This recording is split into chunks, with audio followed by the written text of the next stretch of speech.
Hello, everybody. Welcome. Today, I am going to be giving you a short class on how we can use the conditional in everyday speaking in English because it's a very useful tense. And there are many different structures and tenses that we use, and it can be really confusing. So, we are going to start by looking at the conditional in everyday life. Okay, so when you study English, you learn the names, right? You always learn the names of these things. Of course, when you're learning a language in your own, when you're a child, when you're a baby, you don't learn about the name of grammar, right? So really, the name of grammar, I think, is not that important, but it can maybe help you to organize things in your brain a little bit, but it's certainly not necessary to memorize things, right? So instead of talking about like the first conditional or the second conditional, then we do third conditional. We've also got mixed. Oh, we can also do zero. Instead of talking about it in that way, I prefer to just talk about the time, because really that's why we have grammar, right? Grammar is mostly controlled by time. And when I say grammar, I'm talking about the tenses, right? Present simple, past continuous. It's controlled by time, right? So then maybe let's just look at it in terms of time, okay? So I'm going to try not to use these words. I might accidentally, but I'm going to try not to, okay? So the conditional, basically the conditional is we are making or coming up with ideas, things to do with the present, the future, the past. And again, it's kind of like when we don't know something 100%, but we can make guesses, especially if we're talking about the future, right? So if I'm talking about the future, you never really know or can make a plan that's like 100%, but you can make quite you come up with an idea or a plan for the future that is, you're very sure but not 100% sure, right? So you could say something like, for example, if, and if is like the key conditional word, right? We're going to use if in all of these sentences, right? So for example, I could say, if Leanne, capital letters, if Leanne makes a video about the past simple versus the past perfect, I will, capital letters, I will definitely watch it. Okay, now if Leanne makes, right, if Leanne makes a video about the past simple versus past perfect, I will definitely watch it. Now, you don't know that I'm going to make that video, right? But I'm an English teacher. I teach a lot about grammar. I'm going to be making grammar videos. So like the chances or the probability of me making a video about this is probably quite high, right? So using this grammar is the best option. So notice here, these two ideas together are about the future, although we only use the future tense in the action, right? This is what we would call the condition, right? And like if that happens, then you can look at it as like, then this will happen, right? So we often use will. You can also say, I'm going to definitely watch it. You could use both. And then up here, this would just actually be present simple, right? So we have that present simple and then the future together. Together, these create a future sentence, right? You can also twist it around and say, I will watch, what did I say? I will definitely, that's it, that's what I was thinking of. I will definitely watch the video. Oh no, I say a video. I will definitely watch a video. We can use that. I will definitely watch a video about past simple versus past perfect if Leanne makes it. Now I've changed it a little bit, because if I just said I will definitely watch it, it's like, well, what's it, right? What's it? We don't know what it is. So that's why I've made it more specific. And then I've changed the second part, if Leanne makes it, which that means the video, right? So you can go both ways.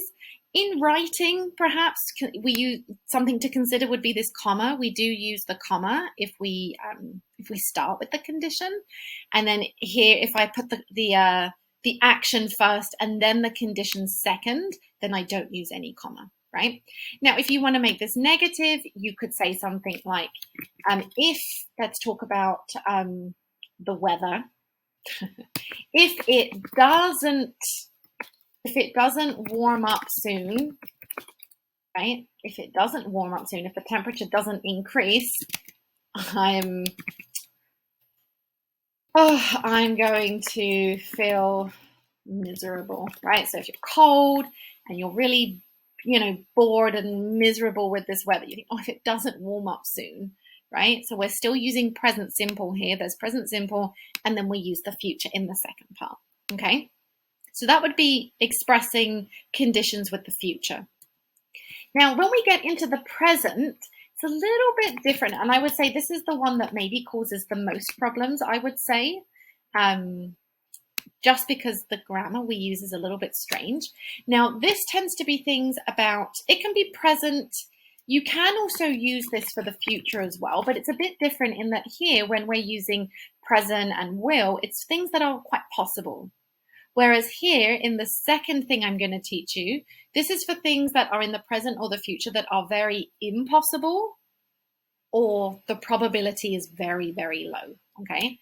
So the one thing that confuses people here is we have to use verb number 2. Now, normally when we use verb 2, so when I say verb 2, I mean go, went, eat, ate, speak, spoke. We use verb 2 for the past simple, right? But verb 2 also has another use.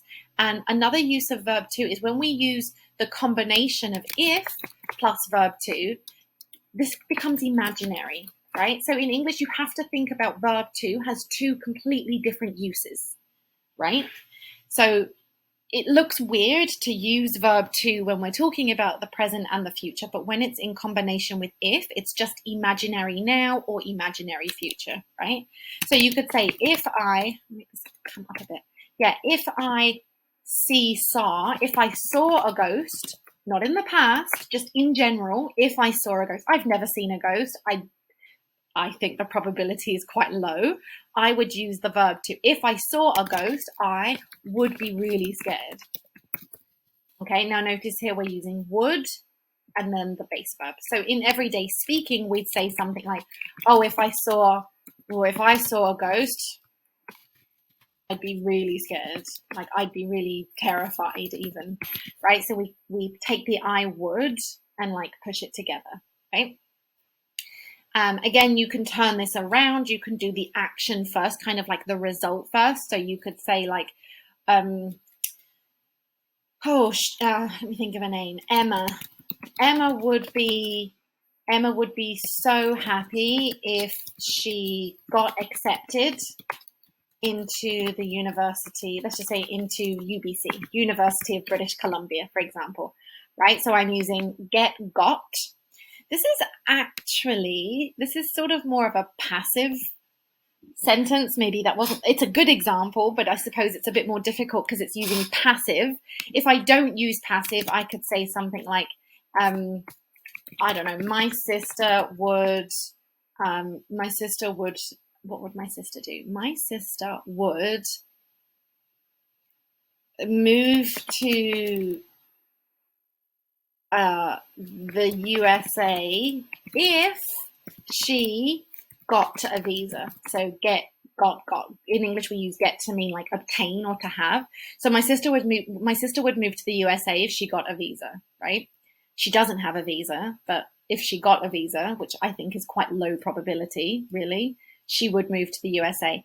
Now, this is passive tense. If you're familiar with passive, great. If you're not familiar with passive, then I wouldn't worry about it.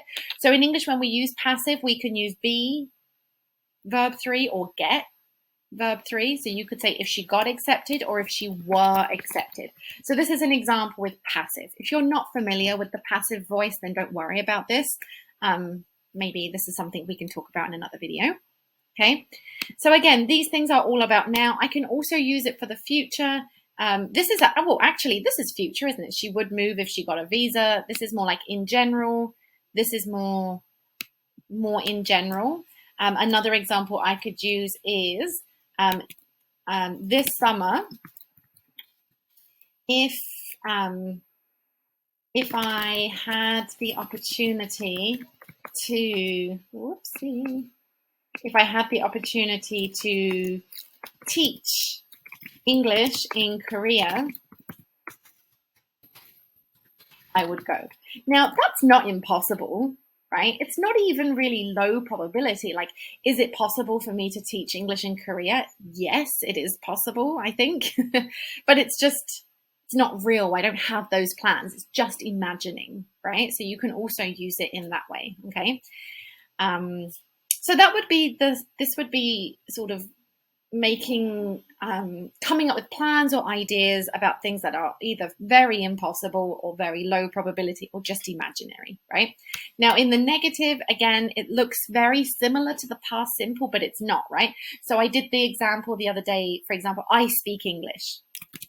If I didn't, in general, if I didn't speak English in my life, which I do, but imagine if I didn't speak English, I wouldn't be an English teacher. Okay? I wouldn't be an English teacher. Okay.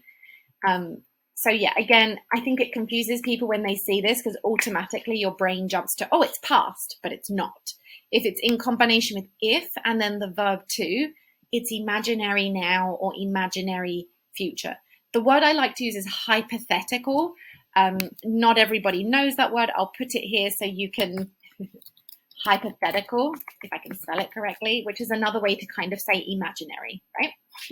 Now, the third thing I want to look at today would be about the past, right? So, for example, yesterday I spent probably like an hour on Instagram. And immediately after, I really regretted it because I wanted to do other things. I wanted to do some exercise and I didn't do it. I wanted to do some painting. I didn't do it. I just wasted my time, right? So I could say, in reality, I spent 1 hour on Instagram, right? So I could look back at that and say, if I hadn't spent an hour on Instagram, and then here we go into, it's the result, and there are two possibilities, right? I could say I would have done something more productive. I could also say, if it's more of an ability, I suppose, I could say I could have, and then given an option, if I hadn't spent an hour on Instagram, I could have painted something for a friend, or I could have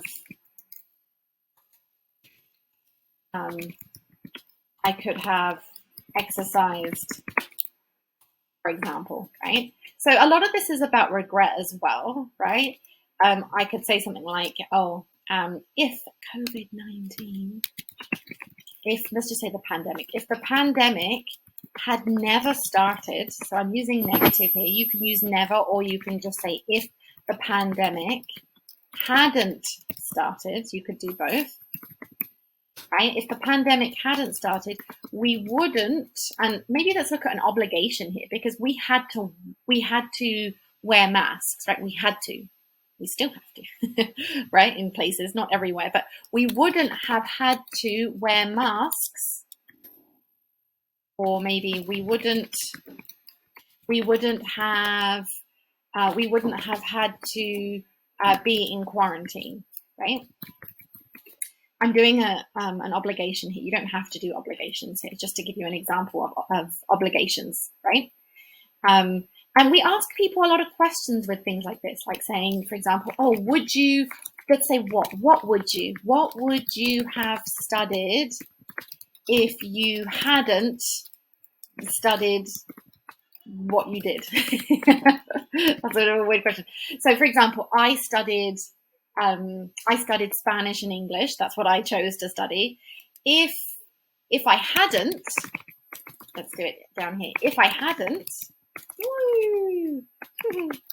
if I hadn't studied Spanish, I think I probably would have chosen, or I would have studied, I don't know, that's a good question. What would I have studied? I think I would have studied I honestly have no idea. I don't know, French? Actually don't know. I was never really that interested in anything else. I liked English, I liked Spanish. That was it really. I wasn't really ever interested in business or medicine or psychology or sociology or history or I don't know, maybe just another language perhaps. That's really the only other thing that kind of interested me. Anyway, if I hadn't studied Spanish, I would have chosen or I would have studied French. Okay, so that's going to be my lesson for now. Again, I don't want to write down structures and tell you that you have to memorize those structures because I just don't like you can, of course, but I do think it's better to just see examples and then you come up with your own examples, right? Think about your life, your personal life, your working life, your whatever life, and then come up with your own ideas and just start to repeat and copy because that's what we really do as children. When we're children learning our languages, we don't learn the grammar structures really. We just listen and we keep repeating. And like I see it with my son, he is just copying what he hears from me and at school and from other friends.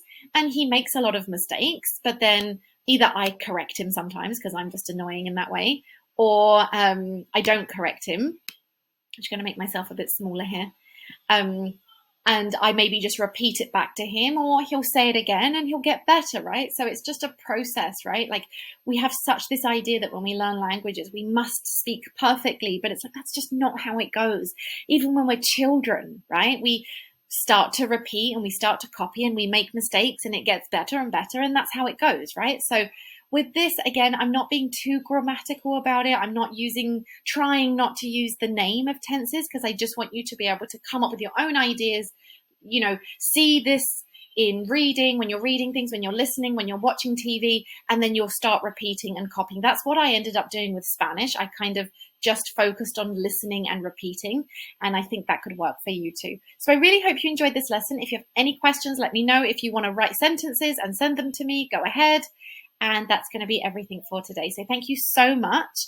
If you're watching this video, it's because you donated. This month we are donating to a group of volunteers in Ukraine to help bring food and medicine and shelter and whatever else people need who are in Ukraine right now. So thank you so much.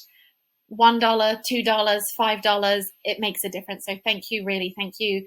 And I think together we can make a difference. So I will see you next time. Bye.